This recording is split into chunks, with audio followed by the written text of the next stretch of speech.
Perfecto. Bueno, muchas gracias a todos por venir, también a la gente que está conectada a esta charla de la Cátedra de Judaísmo y que se enmarca también dentro de las actividades a las que sumamos los cursos del COR. Así que gracias a los estudiantes también por sumarse a compartir esta actividad con nosotros. Hoy recibimos a Gustavo Perednik para hablarnos sobre las raíces de la democracia en vínculo con sus estudios sobre judaísmo dentro de la cátedra. Así que muy, muy, muy contentos de tenerte por acá, Gustavo.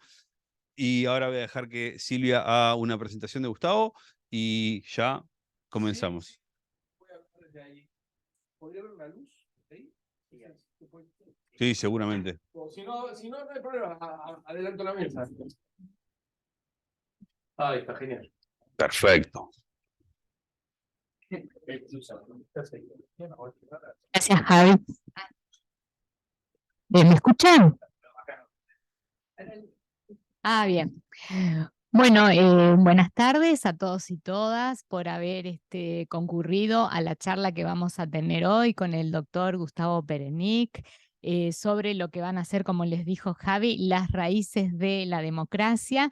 Y también les doy la bienvenida a el ciclo de actividades que se realizan desde la Cátedra de Judaísmo Nisor Acher, que tiene más de 20 años con nosotros en la Universidad Católica del Uruguay, y quiero darle también las gracias al Comité Central Israelita, que siempre nos apoyan en todas las actividades que nosotros venimos haciendo, y bueno, a todo el público que se encuentra hoy con nosotros. Bueno, presentar a Gustavo lleva su tiempo, dado el vasto currículum que tiene y todo lo que ha investigado y lo que ha escrito. Así que bueno, vamos a hacer un resumen de toda esa actividad. Él es doctor en Educación y Filosofía, con estudios completados en Nueva York.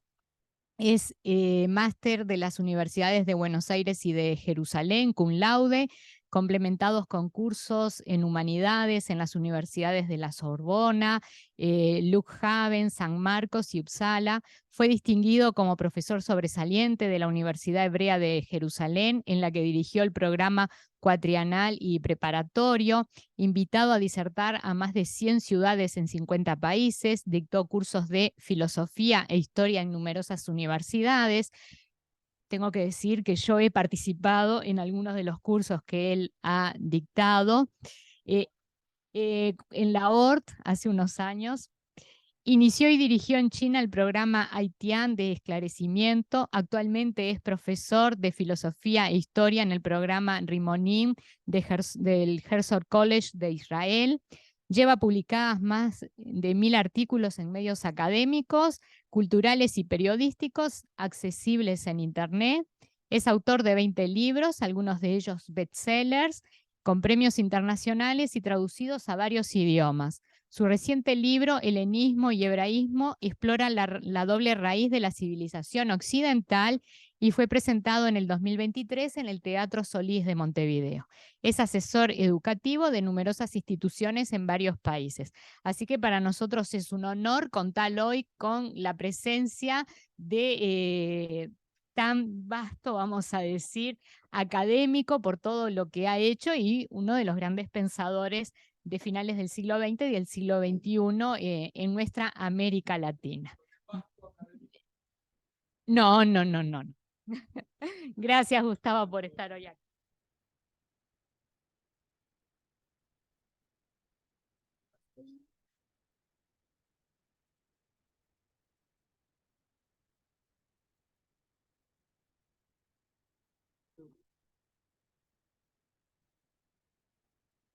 Hola.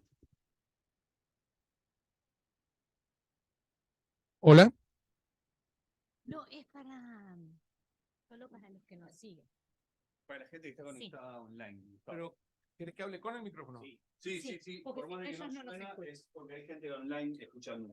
Bueno, ¿sabes qué? Esto es un poco, está lejos de mí, me voy a tener que sentar. Prefiero verlos a todos, pero la traba es esa. En todo caso, espero tener un diálogo con ustedes y en ese momento me voy a poner Seguro que sí. en ese momento me voy a poner de pie. Pero empiezo diciendo que es un honor para mí estar con ustedes en esta universidad en la que hacía 20 años que no entraba. El edificio creo que es otro. ¿No sé? O es el mismo que está reformado. Es otro. Así que lo felicito porque es muy impresionante. Apenas uno llega, ve, comentábamos con Ronnie, ¿no? Robbie, perdón, con Robbie Schneider. Cuán hermosa la universidad, así que debe ser un placer para ustedes venir a estudiar. No sé. ¿Es? En todo caso, vamos a hablar hoy de un sistema político tan criticado y tan imperfecto él, que es, en las clásicas palabras de Winston Churchill al respecto, el peor sistema de todos cuantos hay, con la excepción de todos los demás. Y esto muestra ocurrentemente por qué motivo la democracia, a pesar de ser la cúspide de los logros humanos en materias institucionales, es siempre mirada con mucha suspicacia, porque el escepticismo acerca de la democracia viene porque la acompaña una sensación de que nos deja desdichados, de que no soluciona los grandes problemas sociales. Y esa percepción no atina a reparar que el objetivo de la democracia no es solucionar problemas sociales, sino acercarnos simplemente a que la gente pueda gobernarse a sí misma. Y diría, nada más. No es un objetivo demasiado ambicioso, pero al mismo tiempo hay que decir nada menos. Porque tan importante es lograr que en un sistema nos sintamos representados que Francis Fukuyama, en su famoso libro de hace 30 años ya, vaticina que el triunfo de Occidente resulta precisamente a partir de la Guerra Fría del modelo occidental de democracia que se elevó como forma final de gobierno humano. Es decir, hoy en día, de acuerdo con él, nadie podría aspirar a un sistema mejor que el de la democracia, aún sabiendo que es malo. Y malo es, insisto, porque no resuelve aquello que no pretende resolver. Entonces, empecemos evitando las idealizaciones de la democracia, y esto nos permite contentarnos con qué significa vivir bajo un sistema perfectible, que, en palabras de Abraham Lincoln en su famoso discurso de Gettysburg en 1863, es simplemente, verdaderamente con simpleza, el gobierno del pueblo, por el pueblo y para el pueblo. Es decir, un gobierno en donde la gente debería servir, satisfacer sus propios intereses, pero manejada por la gente, porque hubo sistemas de déspotas ilustrados que trabajaban para el pueblo, pero sin el pueblo. Y entonces la democracia viene a decir, no, para que sea tal cosa tiene que ser el gobierno del pueblo por el pueblo. Y es una forma tan simple y encantadora que fue adaptada nada menos que por la Constitución de la República Francesa, que la incluye. Y lo que queremos hacer es rastrear las raíces del concepto de democracia. Por supuesto, pueden verificarse a mucho antes de los Estados Unidos y de la Francia moderna que citamos. Quizás a Inglaterra voy a dar como una posibilidad de rastreo, en donde se estableció la monarquía parlamentaria, en contraste con las monarquías europeas que tendían a ser absolutistas. Y saben ustedes que una vez que hay parlamento, se abren las compuertas, y soy cauto, para la representatividad del sistema. De ese sistema parlamentario van derivando después los principios que paulatinamente consolidaron la democracia.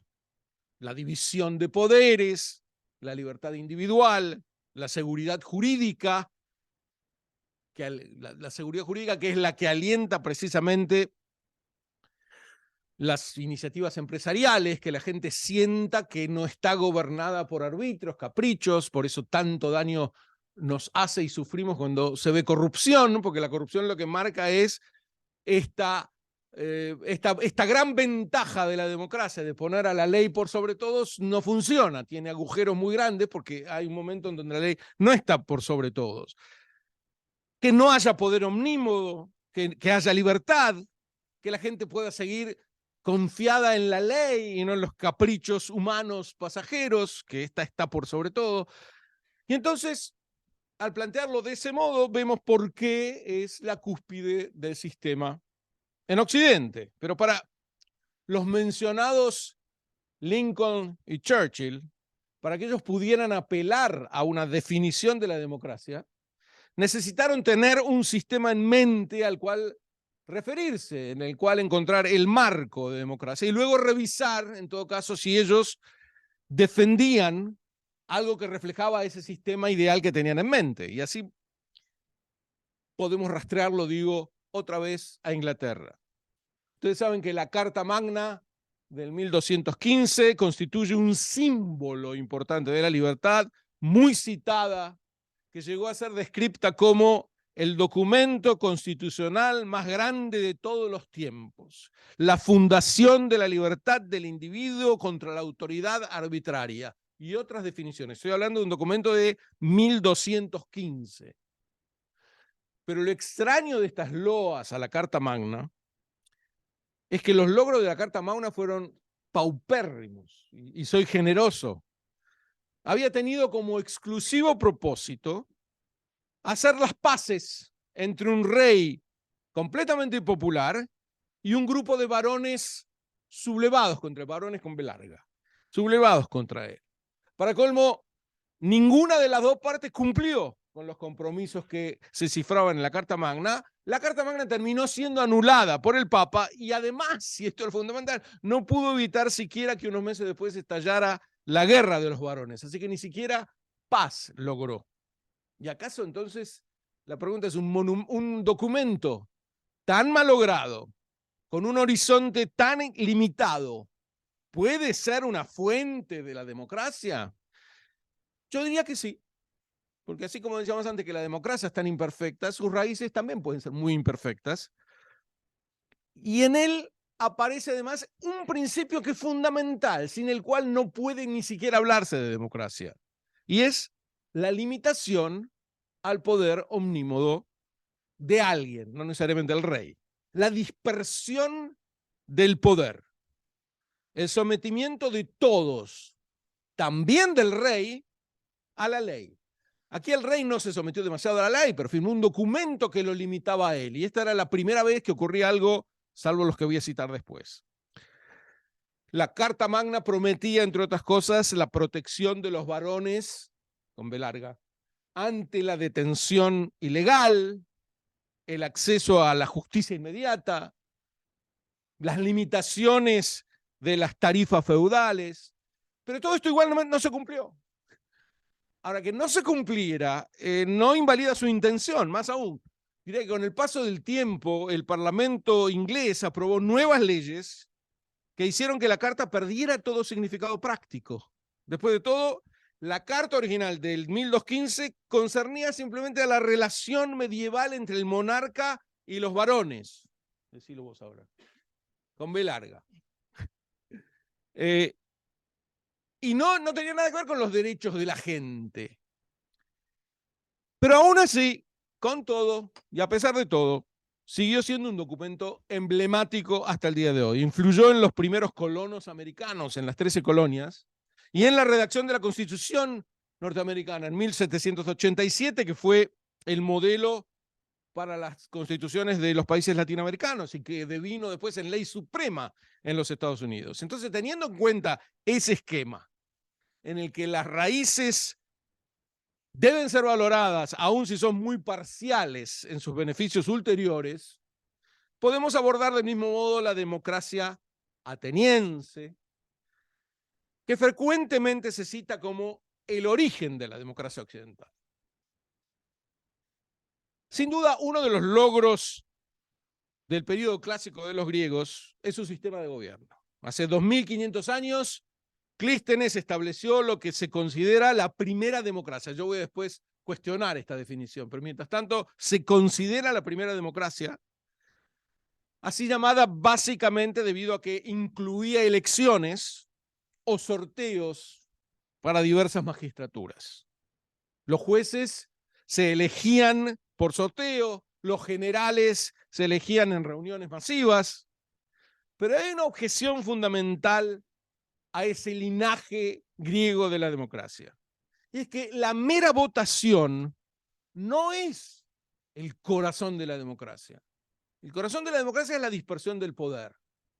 La mera votación no lo es, no alcanza para inspirar a gobiernos del moderno Occidente. Ustedes saben que una votación, por el hecho de ser votación, me puede llevar a cualquier lado, a cualquier extremo. Cualquier mayoría podría imponer las peores decisiones en vistas de la mayoría en una votación. No hace falta que dé ejemplos, pero puedo darlos, por supuesto. La democracia entonces es un marco en el que la mayoría gobierna, ¿cierto? Por medio de sus representantes, pero se protegen los derechos de todos y el dominio no está concentrado en autócratas, es decir, un sistema al menos parcialmente representativo. Y todo ello tiene poco que ver con una votación. Por lo tanto, aun cuando hubiera una votación, si los ciudadanos con derechos, como es el caso de Atenas, era una pequeña minoría, no habrá democracia por más que así se la denomine. Por eso tampoco Roma, la heredera de Grecia, serviría de inspiración, teniendo en cuenta que un tercio de la población del imperio estaba conformada por esclavos.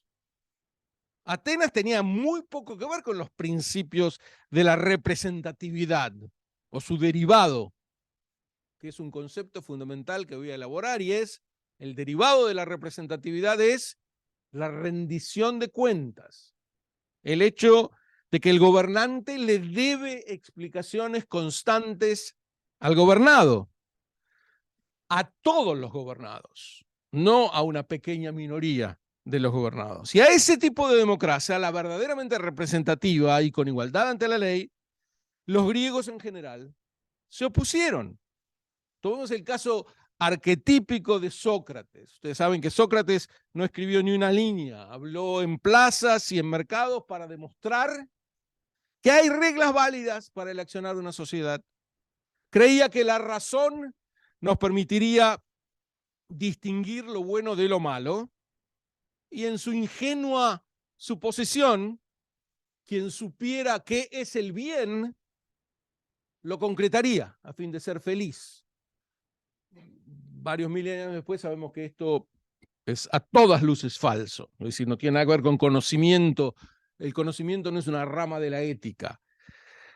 En ese momento sí, y él veía además la esclavitud como absolutamente natural. Y aquí vemos que el bien y el mal también van variando de acuerdo a la percepción de cada uno. La importancia de Sócrates, diría yo, también tratando de sintetizar desde el punto de vista de las ideas, es que irrumpió para predicar en el escenario de los sofistas, aquellos para quienes todo era relativo en extremo, y diría, para actualizarlo, muy similar a los posmodernos de hoy. Hago la aclaración, a mí me disgusta cuando se utiliza el término posmoderno en un sentido cronológico y te dicen vivimos en una época posmoderna. El posmodernismo es una ideología, no es una época. Ya, yo me considero viviendo en la modernidad, no en la posmodernidad, y me siento muy identificado con los valores de la modernidad, de la ilustración, no con los de los posmodernos, que insisto, son una ideología que se plantea a sí mismo como habitualmente hacen estos relativistas en extremo, la única verdad, es decir, todos son muy relativistas para todos menos para ellos mismos, en donde no plantean una relativización de sus propias ideas. No todo da igual. Y en ese sentido sí que podemos aprender mucho de Sócrates. Él venía a contrarrestar esta sensación de que todo es lo mismo, que era el planteamiento de los sofistas. Me puedo extender en cualquiera de las partes que voy mencionando hasta ahora en la medida de vuestro interés. Además, me pueden interrumpir cuando quieran, tampoco dije eso. Con respecto a la democracia representativa, Sócrates la critica acerbamente ante Adimanto, el hermano de Platón. ¿Y cómo lo hace? Por medio del símil entre el Estado y una nave. Y plantea cómo debería elegirse al timonel de una nave.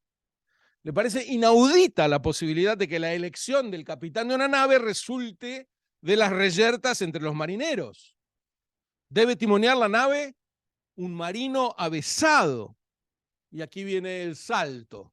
Del mismo modo en que debe gobernar una sociedad el filósofo, el que más sabe, sin procurar la aprobación de los gobernados. Ese esquema es recogido por Platón en la República y es el que básicamente iluminó a los griegos en todo momento. ¿Bajo qué régimen vivía Sócrates? Bajo el de una supuesta democracia recuperada y vibrante en Atenas. Recordemos que el aristócrata Pisístrato se había aprovechado de su cercanía al legislador Solón para que cuando se produjo la gran división al abandonar Solón, Atenas, terminó imponiéndose como tirano Pisístrato y continuó varias décadas. Sócrates vivía en plena democracia o supuesta democracia recuperada, pero esta democracia restaurada no impidió que el mismo Sócrates fuera condenado a muerte por predicar.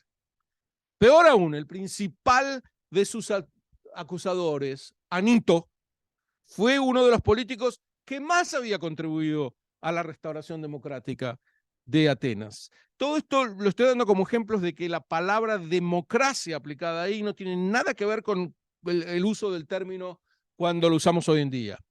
Para colmo, estaba Sócrates tan inmerso en ese sistema que no quiso ni exilarse ni apelar cuando por una pequeña mayoría un jurado lo obligó a beber cicuta y el sistema no pudo ni quiso defenderlo. Bebió el veneno punitivo por haber predicado, rodeado de sus amigos, y su mejor alumno, Platón, que tenía entonces 29 años, escribió su primera obra, La Apología de Sócrates. Tan perplejo Platón de que cómo podía ser que Atenas pudiese eliminar a su mejor ciudadano. ¿Qué tipo de sistema era ese? Bueno, Atenas no era una democracia, era en realidad una timocracia, es decir, el gobierno de ciudadanos privilegiados. Pero a pesar de no ser una democracia, en varios aspectos el sistema de Atenas era encomiable. Su eficiencia, su estabilidad, sobre todo considerando ser un sistema tan antiguo. De lo que careció desde el principio fundamental, insisto, la dispersión de la autoridad por medio de la separación de poderes, una virtud que tampoco aparece en la República Romana, gobernada por terratenientes que se turnaban en cargos de senadores y que además conducían el ejército. En suma, las virtudes indicadoras de una democracia no brillaban en el mundo greco-romano, ya que su sistema no desagregaba los focos de poder, no generaba la separación de poderes que se vigilan unos a otros para contener los excesos y evitar la preeminencia de uno por sobre los demás. Es cierto que para que se esbozara la teoría de los tres poderes de Estado hubo que esperar más de 2 milenios hasta la Ilustración. Legislativo, ejecutivo y judicial, ninguno de ellos dominante. En concreto, para que alguien lo escribiera hubo que esperar a Montesquieu y l'esprit de loi, el espíritu de las leyes, de 1748.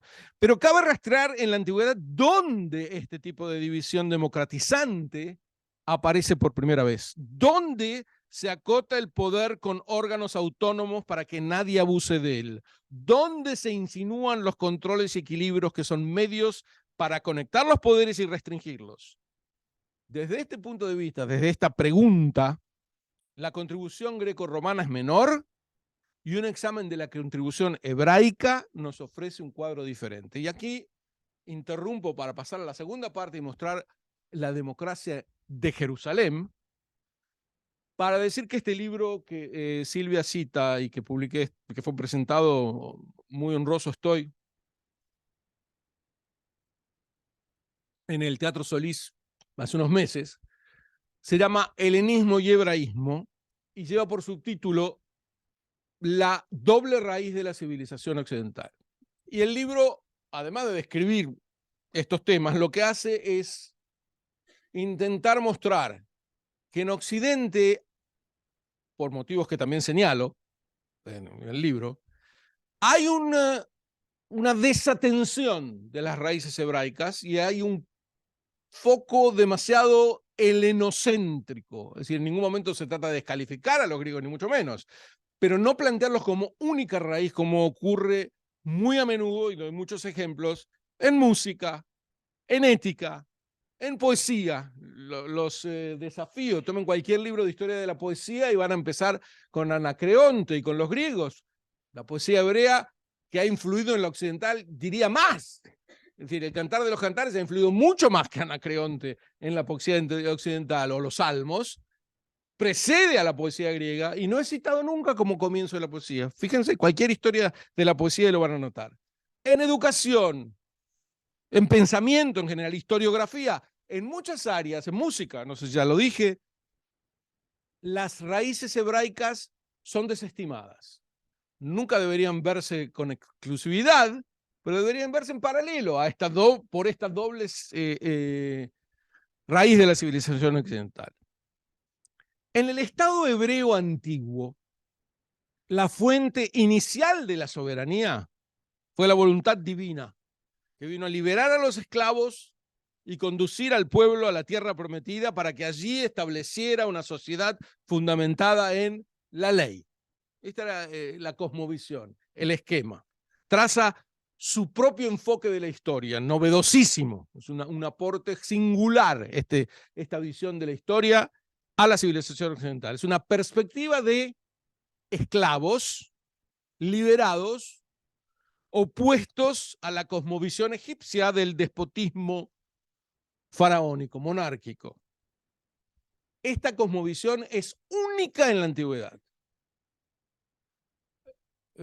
Voy a dar algunos detalles al respecto, pero de una cosmovisión única surge un sistema que voy a plantear como único. Por ese motivo, los antiguos hebreos superaron su nomadismo, como todos los pueblos de la antigüedad, pero a diferencia de los demás, a ellos les bastó una teocracia mosaica, no necesariamente un gobierno terrenal monárquico. Todos los pueblos, cuando pasaban del nomadismo al sedentarismo, establecían inmediatamente una firme monarquía. En el caso de los antiguos hebreos, tuvieron un hiato antes de pasar a la monarquía, y por eso la monarquía les fue tan peculiar.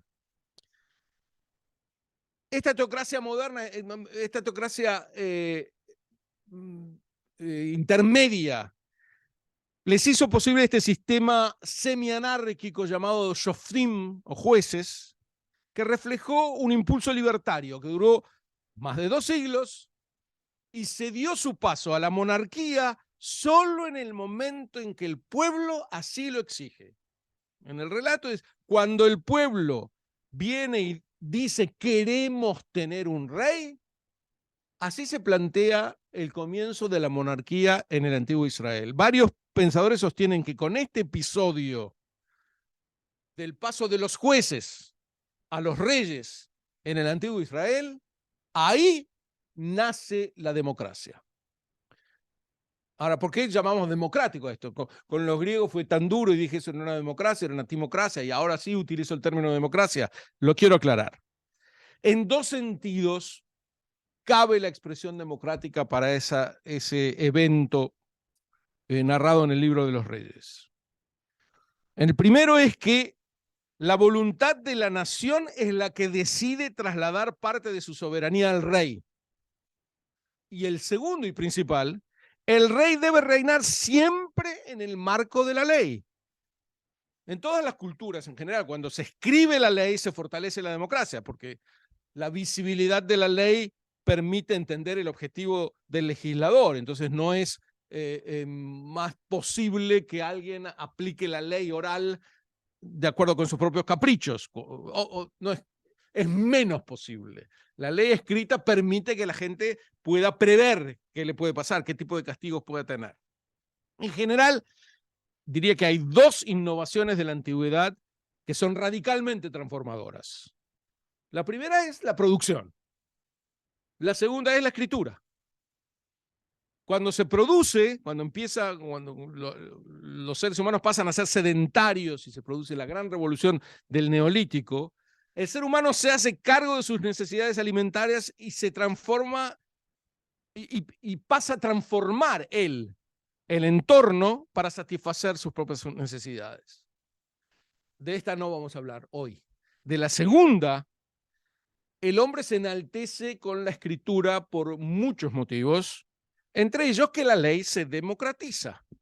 todos pueden acceder a la ley de ese momento en adelante y entenderla más acertadamente. Por todo lo antedicho, es fundamental que los hebreos fueran el primer pueblo alfabetizado, porque eso les permitió garantizar su contribución a la democracia.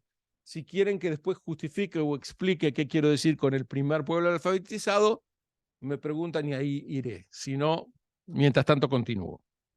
En general, las leyes surgen de costumbres, que son ideadas por líderes locales, luego se memorizan estas costumbres, son predicadas, son practicadas por la gente y terminan siendo la versión original de las leyes. Con la escritura, estas leyes quedan documentadas para todos los miembros de la sociedad. Se trata de un peldaño en marcha hacia la democracia, porque cada ley escrita se presta menos, les decía, a la interpretación caprichosa de los poderosos. Ante la palabra escrita se atemperan los castigos arbitrarios. Entonces, el principio aquí fundamental de la democracia es que la ley es igual para todos, sin excepción, para gobernados y para gobernantes. En el hebraísmo esta virtud es muy visible. Les voy a dar una ilustración en el episodio de un viticultor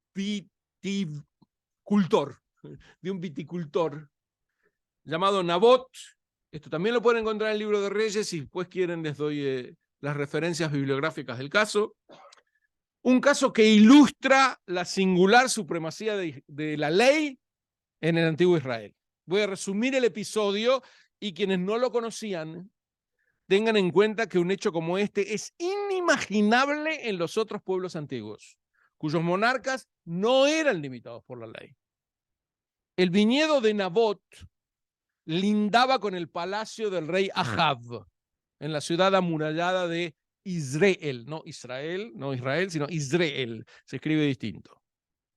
Estamos hablando del año 850 antes de la era cristiana. El rey quiere comprar el terreno de Nabot, pero Nabot se niega a vendérselo y no lo logra. Entonces la esposa del rey, por medio de un ardid, acusa falsamente a Nabot y la ejecución del reo permite que el rey se apropie del viñedo que tanto ambicionaba. El rey abusó de su poder, violó la ley y aquí interrumpe la institución privativa del hebraísmo, que cumplía la función de limitar al ejecutivo, y se llamaron los profetas.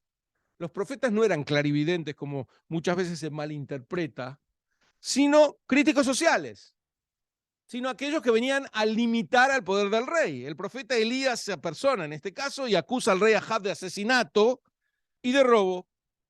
Y no fue el único caso. Los profetas se plantaban ante los reyes para evitar los abusos. Puede distinguirse esta función profética tanto en la crítica que formularon a una práctica habitual, que era la imposición del trabajo esclavo hasta la muerte. En este caso, el profeta viene y recrimina al rey con estas palabras: pobre de ti que construyes tu palacio con injusticias, que explotas a tus semejantes. Tu padre gobernaba rectamente, defendía los derechos del necesitado. Tú solo piensas en ganar deshonestamente y en matar inocentes y oprimirlos. Estas son palabras que vienen a limitar al rey y que de hecho lo limitan. En ningún caso de la antigüedad se plasmó una institución que enfrentara a los reyes para enderezar su comportamiento. En el Israel antiguo, todos, incluso los poderosos, debían rendir cuenta de sus acciones. Aquí retomo un concepto que mencioné antes, la rendición de cuentas. Así se le exige nada menos que al rey David que asuma sus responsabilidades con una máxima emblemática. Tú eres el hombre, le dice el profeta. Tú eres el responsable de lo que estás haciendo. Yo vengo a acusarte a ti. Y aquí, a mi juicio, en el Tanaj, en la Biblia hebrea, la raíz hebraica de la democracia occidental, porque el mensaje se enfatiza en la rendición de cuentas cuando enfrenta nada menos que a la divinidad, créase o no, una audacia absoluta. Hasta a Dios se le pide que rinda cuentas. aunque parezca exagerado.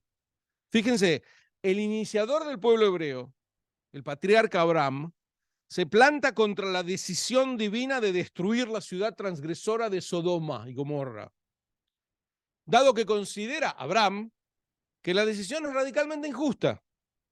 Según el relato, en el encinar de Mambré, se le informa a Abraham que la ciudad va a ser destruida.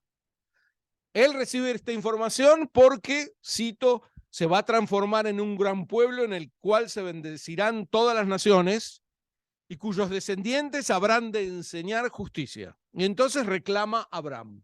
Se le dice esto, se lo elogia, se le informa de la destrucción de la ciudad y Abraham responde por toda respuesta: lejos de Dios hacer que mueran inocentes con culpables. ¿Cómo es esto de destruir una ciudad porque hay gente mala? ¿El justo va a ser castigado con el malvado? ¿Acaso no hará justicia? ¿Quién es el justiciero de toda la tierra? Entonces, fíjense, en este versículo, en esta intervención de Abraham frente a Dios, hay una audacia absoluta. Él está diciendo, en la ley se estipula que todos tienen que estar bajo la ley. En la ley se estipula que todos tienen que rendir cuentas. Bueno, el rey de reyes también tiene que rendir cuentas. ¿Cómo vas a hacer una cosa tan injusta como esa? Rendir cuentas es lo primordial. Así se ve también en el referido momento en que los jueces ceden a la monarquía. Al comienzo del libro de Samuel, el último juez, y es el ungidor del primer rey, se rinde cuentas. Él pregunta, ¿de quién he tomado asno o burro? ¿A quién he engañado? Y le responden, a nadie. Y por lo tanto puede proceder. Incluso mucho antes se aplicaba. El mismo Moisés, cuando termina la construcción del tabernáculo en el desierto, rinde cuentas sobre el material utilizado, como si hiciera un balance de lo hecho para que nadie sospechara que fue en beneficio propio. Y más tarde, cuando tiene que enfrentar una rebelión en el desierto, lo hace con un anuncio. No les he quitado ni un asno, ni les he hecho nada malo. La responsabilidad de quienes detentan el poder es el andamiaje de la democracia. Es la antesala de la división del poder, ya que es necesaria una instancia que controla la otra. En el antiguo Israel tiene expresión este principio en la Torá misma, que prescribe en el contexto de las leyes estaduales, jueces y policías establecerás en cada ciudad. Y ahí se tienen dos de los tres poderes modernos, el poder judicial y el poder ejecutivo. En Europa, en contraste, la limitación del poder omnímodo de los reyes comenzó, como dijimos antes, con la Carta Magna en el 2015, en el 1215, en Runimed, cuando cede parte de su poder a la nobleza. Por lo antedicho, no es arbitrario señalar que la democracia hebrea anterior a la ateniense cumple con esta función, con esta virtud fundamental de dispersar el poder para que se rindan cuentas. Sobre estos mecanismos ha escrito el célebre Thomas Huxley en el siglo XIX. Estos mecanismos son los grandes instigadores a la rebelión contra las peores formas de despotismo político y clerical. La Biblia hebrea ha sido la carta magna de los pobres y de los oprimidos. Hasta los tiempos modernos, ningún Estado ha tenido una constitución en la que los intereses del pueblo sean en tal magnitud tenidos en cuenta, en la que se insista en los deberes de los gobernantes mucho más que en sus privilegios, como fue la constitución diseñada para Israel en la antigüedad. De este modo, en el Israel de la antigüedad, el término rey no alude a un déspota irresponsable a quien nadie desafía, es un agente que debe responder. No puede exigir que le idolatren, que le ofrezcan sacrificios, debe someterse a la ley y respetar a sus compatriotas. El versículo no podría ser más claro y dice, para que no se ensoberbezca por sobre sus hermanos. Entonces imagínense, la ley está diciendo el rey no puede ensoberbecerse sobre sus hermanos. Parecería ser hoy en día, sobre todo en las monarquías antiguas, que parte de la función del rey era ensoberbecerse sobre sus hermanos. Y aquí aparece esto como prohibido. Pocas veces, y aquí viene, digamos, mi posición al respecto, pocas veces se rastrea en el hebraísmo la democracia. Siempre se la rastrea solamente el helenismo. Y esto ocurre, digamos, en muchas áreas que cité antes. El descuido fue formulado en grado extremo por Henry Maine en 1871, que en un pomposo dictamen dice: nada se mueve en este mundo a excepción de las ciegas fuerzas de la naturaleza que no sea griego en sus orígenes. Y bien, esto es la perspectiva que tiene la mayor parte de la gente y que aprende la mayor parte de la gente. Y yo diría, nada se mueve en este mundo que no sea griego o hebreo en sus orígenes, y en ese caso ya nos acercaríamos mejor a esta doble raíz de la civilización. El sistema ateniense, aunque a nuestro juicio le aportó menos que el de la democracia del libro de Samuel, sí incluyó, por supuesto, una faceta eficaz y creativa que influyó notablemente en el devenir filosófico de Grecia, y que fue el debate, el disenso. Esos laureles nadie podría minimizarlos. Con todo, es cierto que la comparación de las actitudes helénica y hebraica de la antigüedad con respecto a la política nos muestra a los hebreos menos interesados en ella. El mismísimo establecimiento de un Estado, les dije, fue considerado un rechazo a la voluntad divina. Cuando a Samuel viene el pueblo a decirle, queremos tener un rey como tienen los demás, y ahí nace, en algunos filósofos, nace el Estado, otros dirán la democracia, por lo menos la monarquía en el antiguo Israel, pero esto es considerado un rechazo a la voluntad divina. Lo que plantea el texto es que Dios no quería que ellos quisieran un rey, pero una vez que lo quieren, no hay forma de revertirlo.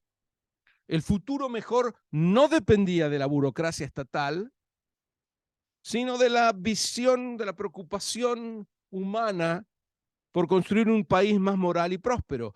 No existe otro precedente de una nación que cuestionó la validez misma de establecer una democracia, una monarquía. Para los hebreos, el rey es una convención humana muy falible, muy defectuosa, que procura cumplir con el cometido de garantizar la seguridad. Pero los reyes no merecen absolutamente ningún temor reverencial. En esencia, la religión israelita en la antigüedad parecía ser políticamente indiferente, o diría más, escéptica. La comunidad política se basaba en el acuerdo voluntario, la aplicación uniforme de la ley a todas las personas y la carencia de una autoridad legislativa única o una de interpretación legal final. La ley está disponible para todos, dinámica y sujeta a interpretaciones policéntricas. Casi todo queda abierto al debate. Incluso la aceptación del pacto con la divinidad en el monte Sinaí es percibido como una opción del pueblo. Se propone la ley y el pueblo la acepta. Entre los griegos, lo importante era definir el mejor régimen, el proceso deliberativo, la virtud cívica y la obligación política. Para los hebreos no. Se dedicaron más a una sociedad moral que ayude a los desprotegidos y que no sea el corolario de la vida política. Así lo planteó el filósofo Jorge Luis García Venturini en su recomendabilísimo libro Politeia. No puede hablarse de una filosofía o teoría política entre los hebreos, y las referencias al gobierno y a la cosa pública no van más allá de expresiones ocasionales. Pero el aporte más significativo y que habrá de integrar sustancialmente la tradición occidental a nivel de cosmovisión incluye la política y consiste en su valoración del hombre como ser trascendente. Los profetas dan perfil al sentido de la libertad y a lo que hoy llamamos dignidad humana. Terminé ahí la cita. La Torá ordena a los israelitas ayudar a los errantes, cuidar de la viuda y del huérfano, dejar parte de sus campos sin labrar para los necesitados, para que puedan trabajar, para que puedan comer, etc. Pero todo ello, todas esas leyes de protección a los más desprotegidos, no se prevé que sean el resultante de un Estado políticamente erigido, sino de la disposición de la gente a ayudar. Se procura un gobierno limitado, sin grandes expectativas acerca de lo que pueda resolver. Y aquí retomo con el escepticismo frente a la democracia que sentimos todos en algún momento, y que por momentos ese gobierno parece constituir una molestia más que un instrumento en aras de satisfacer las necesidades de su pueblo. Pero precisamente un gobierno limitado como el del antiguo hebraísmo es un candidato apropiado a ser una raíz de la democracia. Y en ese sentido, cuando yo decía la doble raíz, viene para hacer un aporte distintivo del hebraico, y yo me imagino que lo que acabo de exponer no es sobresaliente, pero no lo han escuchado tantas veces. Es decir, poner el énfasis en la raíz que menos recibe acento cuando uno estudia los orígenes de la democracia. Así que aquí interrumpo mi exposición, en realidad de mi parte la termino, pero por supuesto abro para si hay preguntas, dudas, agresiones, amenazas, todo es bienvenido.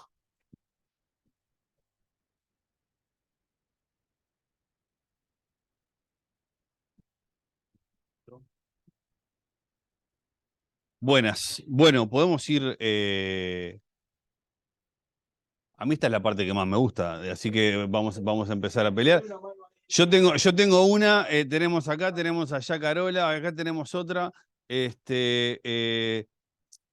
Voy a darle la palabra acá arranquemos por acá y yo voy llevando el micrófono para el fondo mientras vamos juntando otras voluntades. Bueno, buenas tardes. Bueno, buenos días, buenas tardes a todos. Soy Sandra Weinstein. No, te conozco desde hace muchos años y tú no tanto a mí, pero soy ahora la directora del Museo de la Ayuda de Uruguay. No, por favor. Y la verdad que me dejaste repensando porque yo estudié en el IABNE y estudié sobre los reyes, sobre los Nabim, y nunca había esta perspectiva que tú planteas de la democracia, me hizo un flash, ¿no? Nunca la había escuchado. Sí, la verdad que sí. Exacto, porque de verdad nunca me había puesto a pensar esto que tú estabas diciendo, porque lo que siempre estudiamos es la raíz de la democracia desde el lado griego. Y me dejaste mucho pensando en esto que tú decís y me quedé pensando mucho cuando los judíos reciben los 10 mandamientos, ¿no? Que son, todo el mundo dice son universales, ¿no? Pero ¿qué nos dicen los 10 mandamientos, ¿no? Porque hay una parte que tiene que ver más con la parte religiosa, si queremos decir, pero hay otra parte que es más que universal, ¿no? No matarás, no robarás, respetarás a tu prójimo también de alguna manera con los padres. Y bueno, te agradezco este momento de quedarme pensando en esto, que nunca lo había visto de ese lugar, y voy a ver si consigo este libro para leer. Tratar de congelar el momento, porque cuando uno entra a pensar, lamentablemente después termina esa inspiración, pero me alegra haberlo producido. El libro, ¿estás, Mariana, acá? Ah, está, genial. El libro, Mariana tiene algunos ejemplares, si lo crees. Muy bien. Bueno, Sí, no, ¿yo doy la palabra? Perdón. así ya pasó el micrófono. Sí, No, ella dijo que era directora de un liceo, no sé, que no escuché sí, del bien. Museo de la Shoah. Del museo, entendí, del liceo. Nada, porque mi pregunta va en dos sentidos. Primero, si todo este abordaje, que también coincido con ella, que es absolutamente novedoso de ver el tema de las trayectorias democráticas en esta doble faceta, si eso se aprende en Israel hoy en día. Si hay como conocimiento de esto por parte de los mismos estudiantes en Israel, por un lado, y por otro, si también estas miradas estuvieron presentes en la atención de la creación del Estado de Israel, porque no es nada menor que esa trayectoria ha sido muy importante y ha contribuido, como usted dice, en un montón de aspectos. Y bueno, o si es simplemente parte de... ¿Cómo me dijiste tu nombre? Carolina. Carolina, dos preguntas ahí, las dos excelentes, debo decir. La primera es, empiezo por la segunda. La segunda es si en Israel esto también tiene vigencia. Me dejaste pensando y la respuesta es En Israel se estudia como en Occidente, y entonces cuando van a estudiar las raíces de la democracia también estudian las raíces griegas. Con todo, hay mucha más gente informada del derecho hebreo, y entonces eso no quiere decir, porque cuando vos preguntas si se estudia, la pregunta es ¿dónde? En las escuelas secundarias me sorprendería, la verdad que debo revisar el tema, miren que vivo ahí muchos años, pero por supuesto que en las universidades sí, pero uno tiene que ir a buscarlo, ya en la universidad no viene todo servido en bandeja. Para resumirlo intuitivamente en una frase, te diría, se sabe un poco más, pero no demasiado más. Eso es con respecto a la segunda. Y la primera era...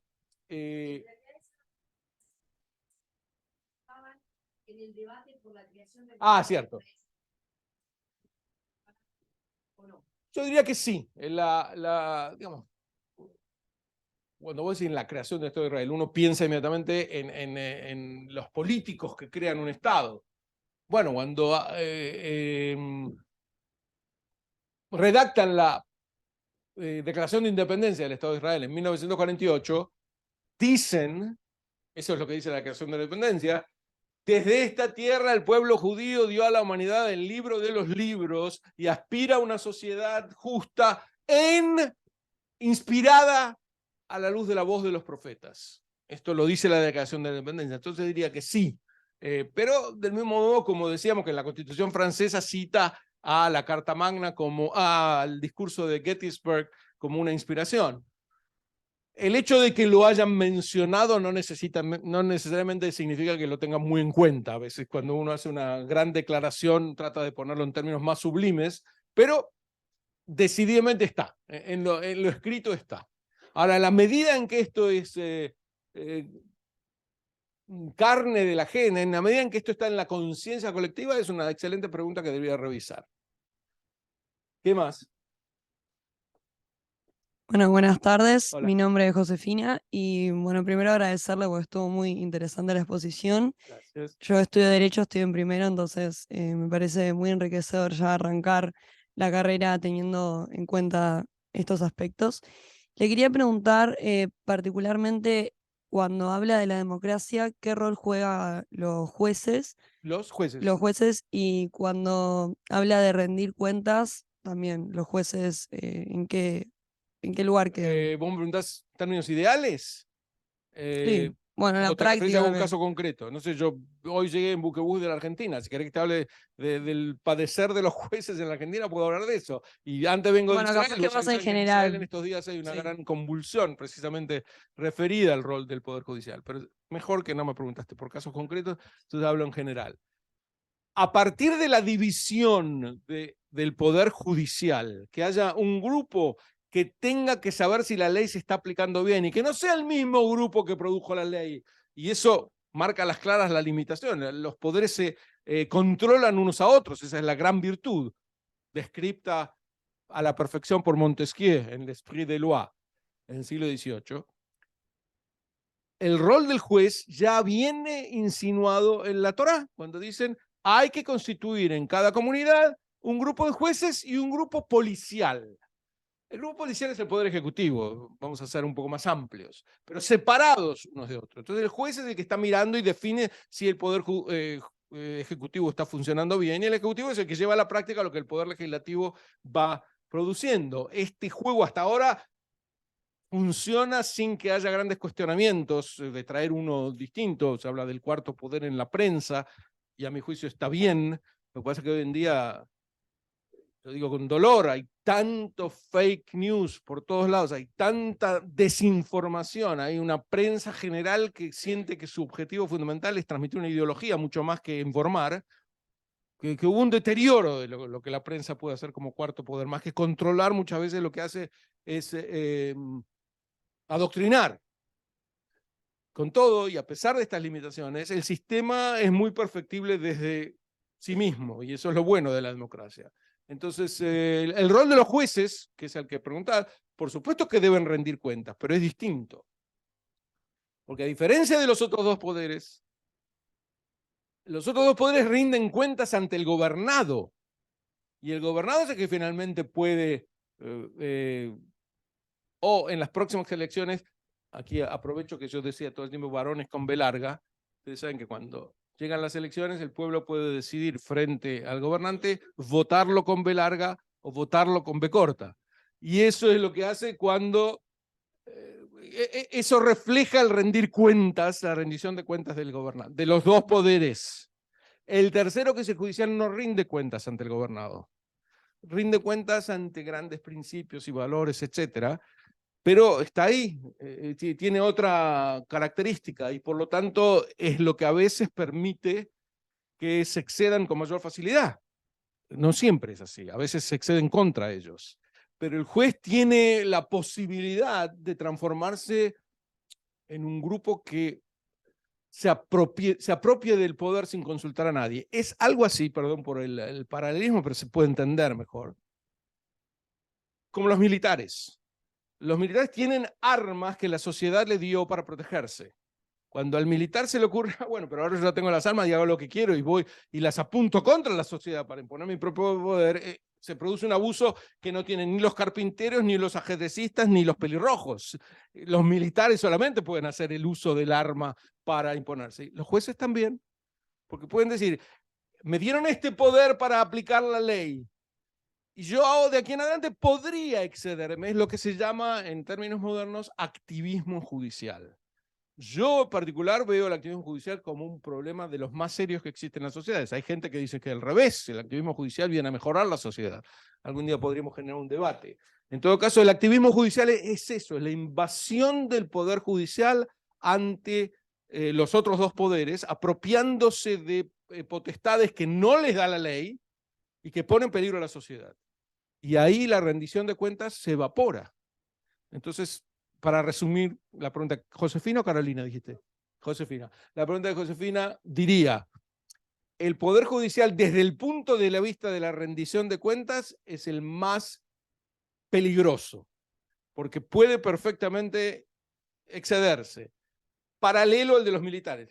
Nosotros venimos de Latinoamérica, en donde la historia de los golpes militares era muy difundida. Hoy en día está en absoluta retirada. Hubo algunos golpes en el África hace unos meses o un año, tal vez, Burkina Faso, pero ya casi está desaparecida. Pero el de activismo judicial no está desaparecido. Al revés, en muchos casos se plantea como una firme ideología y no es más ni menos que la invasión del Poder Judicial sobre los demás.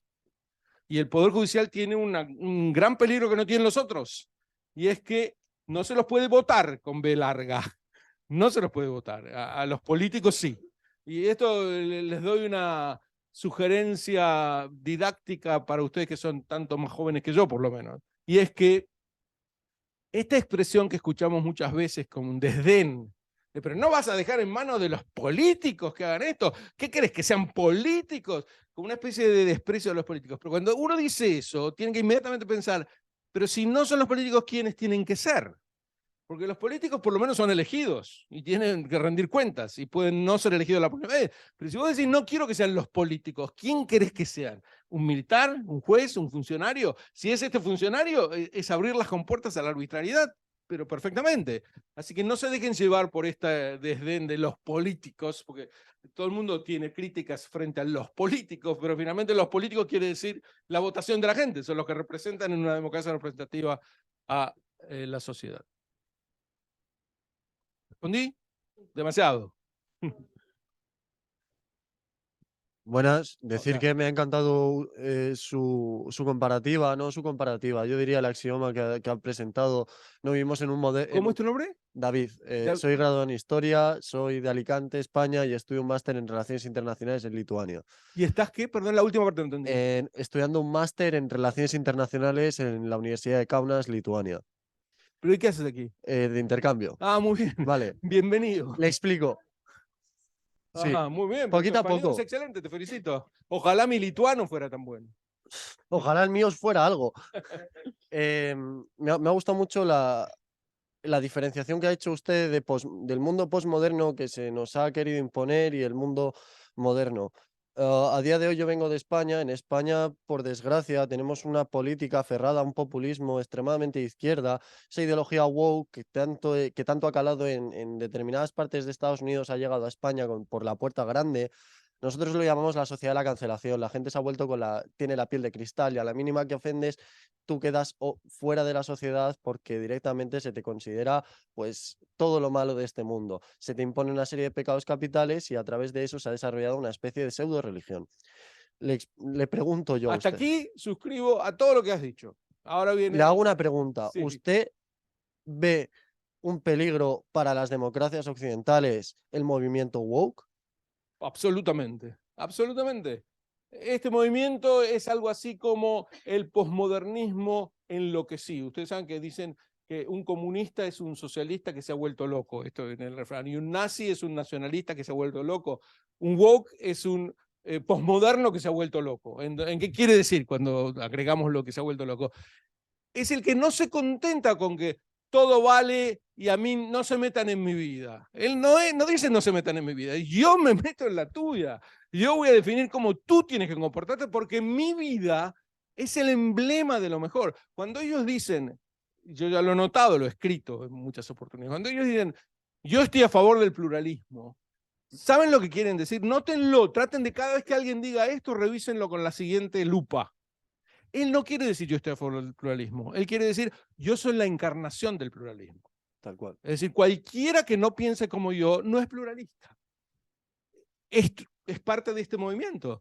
Por supuesto que es un peligro para la democracia. Es, para la democracia verdadera. Él te dirá que él es la democracia. Cuando ¿cómo dijiste tu nombre? David. David, cuando él te diga que tú no eres democrático, va a querer decirte, yo soy la encarnación de la democracia, yo soy el que refleja la democracia, y por lo tanto, cualquiera que se me opone no es democrático.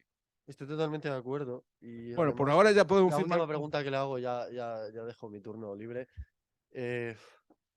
¿Cómo evitaría que el sistema sucumbiera ante tal ideología? Porque al final en España han intentado que el presidente de la Federación de Fútbol, por darle un beso en pleno momento de euforia, lo hayan catalogado Lo he leído. de violador.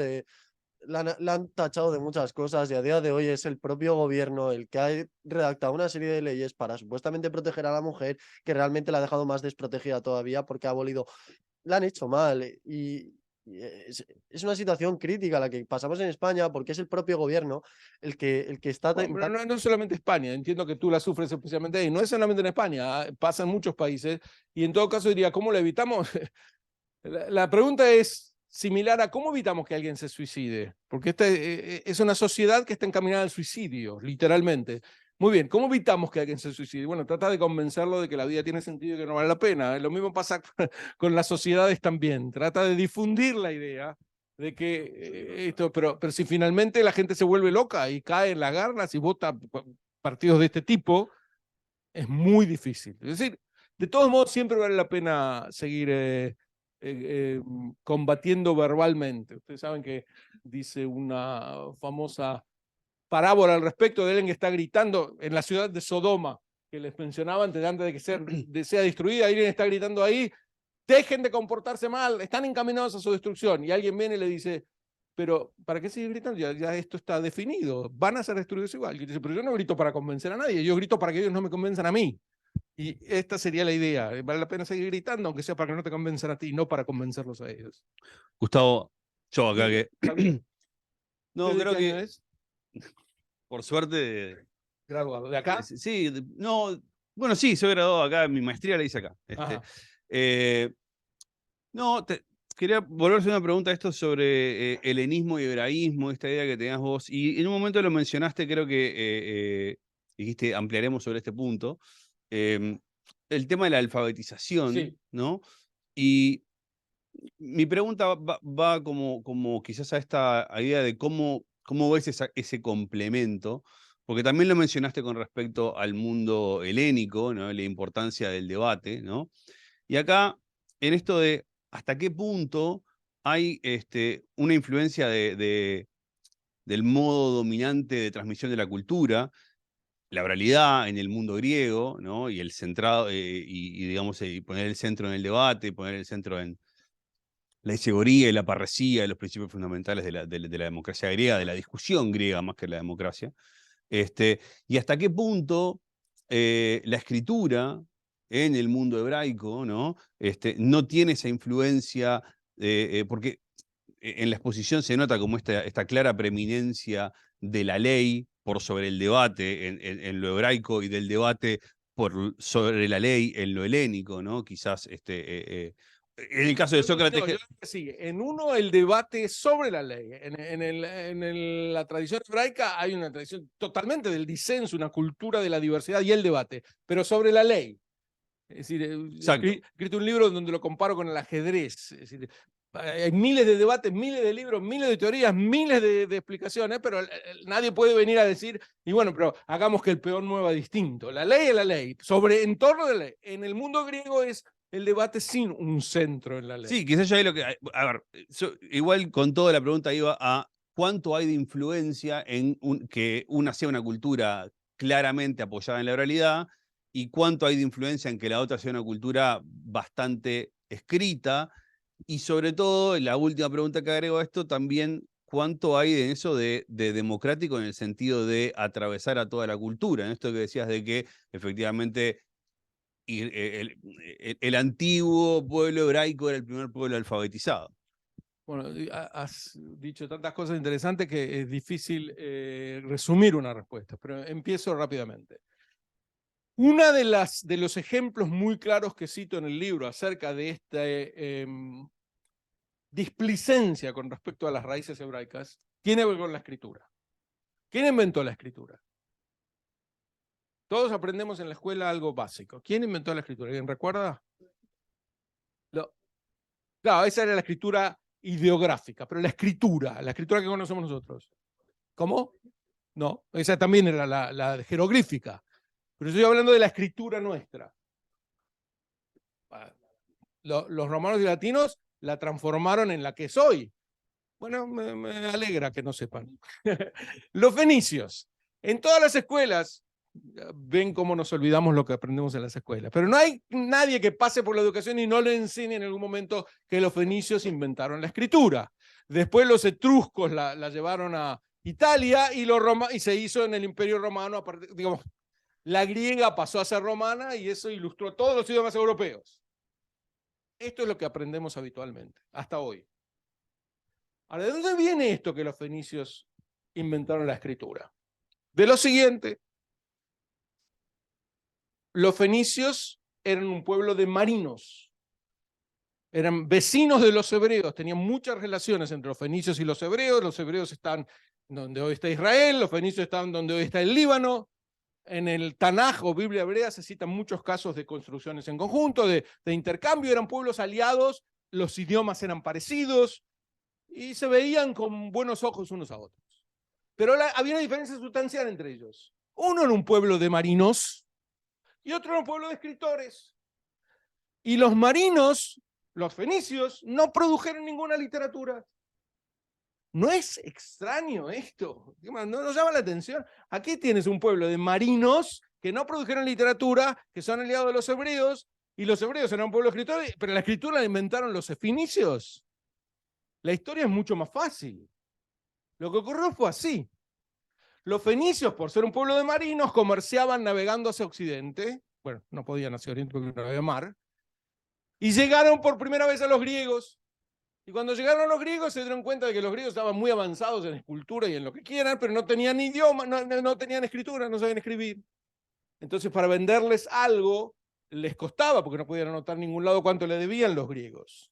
Entonces le dijeron, miren, tenemos una solución, le vamos a dar un alfabeto de 22 letras que tenemos nosotros, y ustedes van a poder anotar en vuestras letras. Ahora, este alfabeto de 22 letras, que era el que le dieron a los griegos transformaron en alfa, beta, gamma, delta.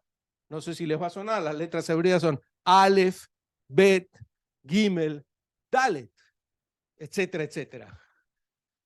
¿No es raro esto de que los fenicios son los que inventaron el alfabeto hebreo y se lo entregaron a los griegos? Lo que ocurrió fue muy sencillo. Los fenicios, para comerciar, necesitaron entregar un alfabeto, trajeron el de sus aliados los hebreos y se los entregaron a los griegos.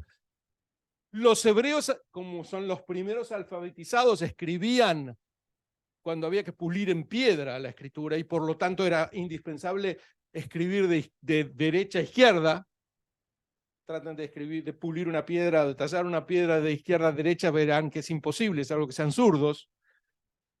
Pero cuando se lo entregaron a los griegos, ya no escribían en piedras, escribían en pergaminos, con tinta. Y entonces para escribir en pergamino uno no puede escribir de derecha a izquierda porque se mancha todo. Entonces tiene que escribir de izquierda a derecha. Entonces lo que hicieron los griegos fue tomar el Aleph, Bet, Gimel, Dalet, transformarlo en alfa, beta, gamma, delta, dar vuelta a las letras, escribirlas hacia el otro lado, y después los etruscos las transformaron en letras latinas, y así todos los alfabetos vienen de ahí. Pero ¿dónde está el origen de estas letras? El primer pueblo que escribe es el pueblo hebreo. Los fenicios toman esta escritura y se la llevan a los griegos. Decir que ellos inventaron la escritura es parte de esta displicencia de Occidente para con sus raíces hebreas. Eso con respecto a la escritura. Ahora, puedo decir también algo muy interesante, y es el tema de la oralidad frente a lo visible. Pero lo plantearía casi en términos inversos. Dedico un capítulo del libro a eso, y este capítulo está en internet. Si ponen mi nombre y el tema, va a aparecer este capítulo. Y es que la cultura, digamos, de los 5, ¿cuántos tipos de más tenemos? Ah, ya pasamos. Bueno, yo los dejo con la intriga. ¿Lo dejo con la intriga? ¿Lo digo en serio? No, No, necesito 5 minutos. Si no, ¿saben qué? Lo dejo en serio con la intriga. Vayan a este artículo, está en internet, gratuitamente, ponen mi nombre, helenismo y hebranismo, y va a aparecer este artículo, en donde ven la comparación del oído y la vista en griegos y hebreos y cómo derivan lo que Javier decía. Fue un gran placer, antes de que se me escape. Muchas gracias.